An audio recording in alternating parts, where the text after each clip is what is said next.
दुख का कारण क्या है? कोई भी दुख अगर हमारे जीवन में है तो उसका कारण अधर्म है। अगर शरीर में कोई बीमारी भी हुई है, वो डॉक्टर भले कहे कि अमुक तत्व की कमी हो गई, आपने ये चीज खा लिया इसलिए बीमार हो गए, लेकिन अगर सूक्ष्म दृष्टि से विचार करें तो जीवन में अगर कोई बीमारी है, दुख है, वो भी अधर्म के कारण है।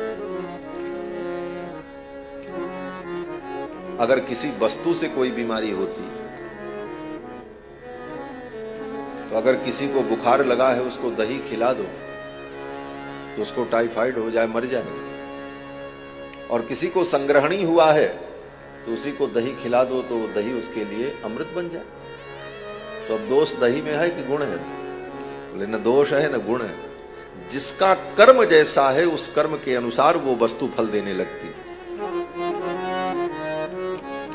कर्म के अनुसार वस्तु में उन वस्तुओं का प्रभाव हमारे जीवन में दिखता है, तो हम वस्तुओं के प्रभाव तक अपनी बुद्धि को रख देते हैं, उसके पीछे जो कर्म कारण है उस पर विचार नहीं करते। तो संसार में दुख भी अगर कहीं है तो वो पाप के कारण है, कर्मों के कारण है। राम जी के राज्य में कोई दुखी नहीं हुआ, राम जी के राज्य में किसी को कोई दुख नहीं हुआ। कारण क्योंकि राम जी के राज्य में किसी के जीवन में पाप नहीं, सब अपने स्वधर्म का पालन करते, सब अपने स्वधर्म का पालन करते। राम राज्य का जो वर्णन गोस्वामी तुलसीदास जी ने रामायण में किया है,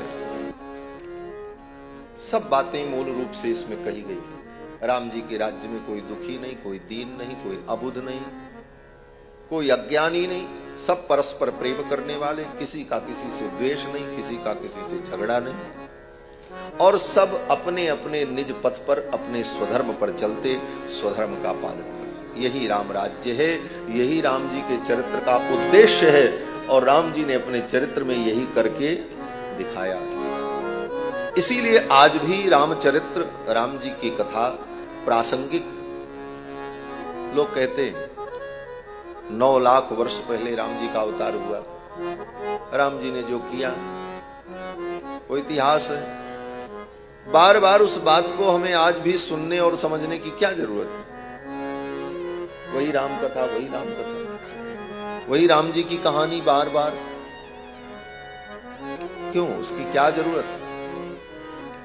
बोले आज भी उसी की जरूरत है। राम जी के आदर्श की ही आज भी आवश्यकता है, और जाने अनजाने में भी आज भी राम जी के चरित्र और आदर्श की आवश्यकता हमको, आपको, सबको। यहां इतने लोग बैठे हैं, किसी पुरुष से पूछा जाए कि आप कैसा पुत्र चाहते हैं, आप क्या चाहते हैं, आपका बेटा कैसा हो, तो भले वो पढ़ा लिखा न हो, ज्ञानी न हो, लेकिन वो कहेगा हम तो राम जैसा बेटा चाहते हैं। हर बाप यही चाहता है। तो राम आज भी प्रासंगिक है, आज भी राम जैसा बेटा आप चाहते हैं।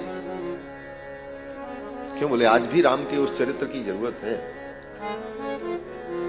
किसी स्त्री से पूछो कि तुमको कैसा पति चाहिए, तो स्त्री कहेगी हमको तो राम जैसा पति चाहिए। रावण जैसा चाहिए, कुंभकर्ण जैसा चाहिए, ऐसा नहीं कहे, राम जैसा पति चाहिए। किसी मित्र से पूछो तुम कैसा मित्र चाहते हो, तो व्यक्ति यही कहेगा कि मित्र मिले तो राम जी जैसा मित्र, सखा हो तो राम जी जैसा हो।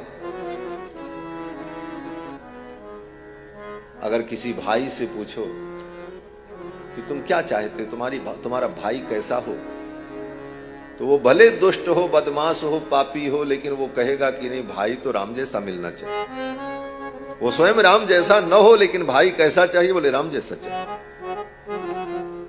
और तो छोड़ दो, आज आपसे कोई पूछे कि आपको राजा कैसा चाहिए, तो हर व्यक्ति कहेगा हमको तो राम जी जैसा राजा चाहिए।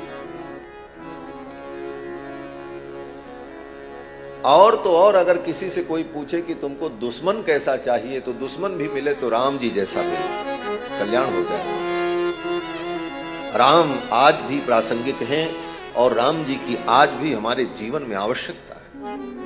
इसीलिए राम का चरित्र आज भी लाखों वर्षों से सुना जा रहा है, और इस पर विचार करते हैं। चिंतन करते हैं और यही रामचरित्र आज भी समाज को जीवंत बनाए।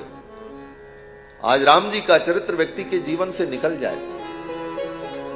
राम जैसा भाई दुनिया में न हो, राम जैसा पति न हो, राम जैसा मित्र न हो, राम जैसा पुत्र न हो तो इस संसार में आग लग जाएगी। आज भी राम जी के चरित्र से ही समाज जीवित है। जहां कहीं जीवंतता है वो राम जी के चरित्र के कारण। इसीलिए आज भी हम रामचरित्र को सुनते हैं, पढ़ते हैं, इसका विचार करते हैं, चिंतन करते हैं और ये व्यावहारिक भी है, पारमार्थिक भी है और वैज्ञानिक भी है। राम जी का चरित्र व्यावहारिक भी है, पारमार्थिक भी है, आध्यात्मिक भी है और वैज्ञानिक भी है।